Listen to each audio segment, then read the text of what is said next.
श्री कृष्ण भगवान के चरणों में शीश झुकाओ, श्रद्धा भाव से पूजो हरि, मन वांछित फल पाओ।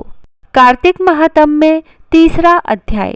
सत्यभामा ने कहा, हे प्रभु, आप तो सभी काल में व्यापक हैं और सभी काल आपके आगे एक समान है। फिर यह कार्तिक मास ही सभी मासों में श्रेष्ठ क्यों है? आप सब तिथियों में एकादशी और सभी मासों में कार्तिक मास को ही अपना प्रिय क्यों कहते हैं? इसका कारण बताइए।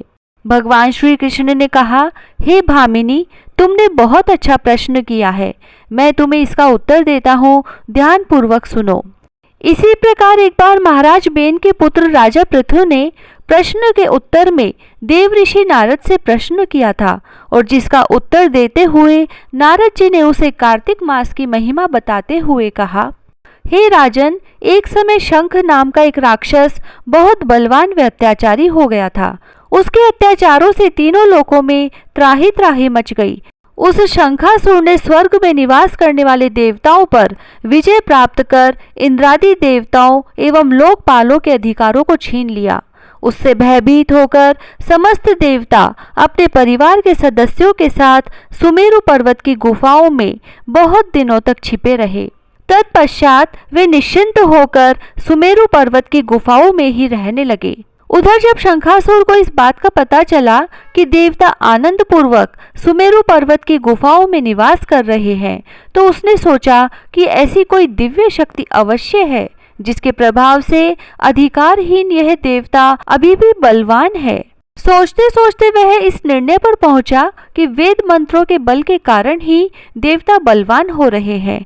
यदि इनसे वेद छीन लिए जाएं तो वे बलहीन हो जाएंगे। ऐसा विचार कर शंखासुर ब्रह्मा जी के सत्यलोक से शीघ्र ही वेदों को हर लाया। उसके द्वारा ले जाए हुए वेद भय से उसके चंगुल से निकल भागे और जल में समा गए। शंखासुर ने वेद मंत्रों तथा बीज मंत्रों को ढूंढते हुए सागर में प्रवेश किया, परंतु न तो उसको वेद मंत्र मिले और ना ही बीज मंत्र। जब शंखासुर सागर से निराश होकर वापस लौट गया तो उस समय ब्रह्मा जी पूजा की सामग्री लेकर सभी देवताओं के साथ भगवान विष्णु की शरण में पहुंचे और भगवान को गहरी निद्रा से जगाने के लिए गाने बजाने लगे और धूप गंध आदि से बारंबार पूजन करने लगे। धूप दीप नैवेद्य आदि अर्पित किए जाने पर भगवान की निद्रा टूटी और वह देवताओं सहित ब्रह्मा जी को अपना पूजन करते हुए देखकर बहुत प्रसन्न हुए। मैं आप लोगों के इस कीर्तन एवं मंगलाचरण से बहुत प्रसन्न हूँ। आप अपना अभीष्ट वरदान मांगिए, मैं अवश्य प्रदान करूँगा।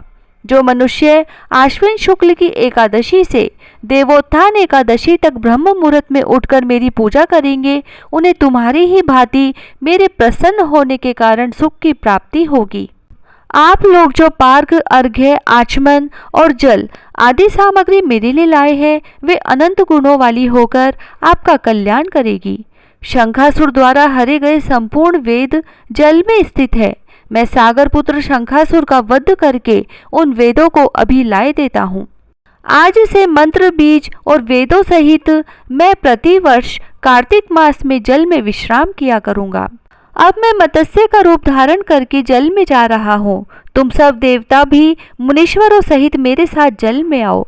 इस कार्तिक मास में जो श्रेष्ठ मनुष्य प्रातःकाल स्नान करते हैं, वे सब यज्ञ के अवभृत स्नान द्वारा भली भांति नहा लेते हैं। हे देवेंद्र, कार्तिक मास में व्रत करने वालों को सब प्रकार से धन, पुत्र पुत्री आदि देते रहना और उनकी सभी आपत्तियों से रक्षा करना। हे धनपति कुबेर, मेरी आज्ञा के अनुसार तुम उनके धन धान्य की वृद्धि करना, क्योंकि इस प्रकार का आचरण करने वाला मनुष्य मेरा रूप धारण करके जीवन मुक्त हो जाता है। जो मनुष्य जन्म से लेकर मृत्यु पर्यंत तक विधि पूर्वक इस उत्तम व्रत को करता है, वह आप लोगों का भी पूजनीय है। कार्तिक शुक्ल पक्ष की एकादशी तिथि को तुम लोगों ने मुझे जगाया है, इसीलिए यह तिथि मेरे लिए अत्यंत प्रीतिदायिनी और माननीय है। हे देवताओं, यह दोनों व्रत नियम पूर्वक करने से मनुष्य मेरा सानिध्य प्राप्त कर लेते हैं। इन व्रतों को करने से जो फल मिलता है वह अन्य किसी व्रत से नहीं मिलता। अतः प्रत्येक मनुष्य को सुखी और निरोग रहने के लिए कार्तिक महात्म्य और एकादशी की कथा सुनते हुए नियमों का पालन करना चाहिए। ओम नमो भगवते वासुदेवाय। तीसरा अध्याय समाप्त। जय श्री राधे।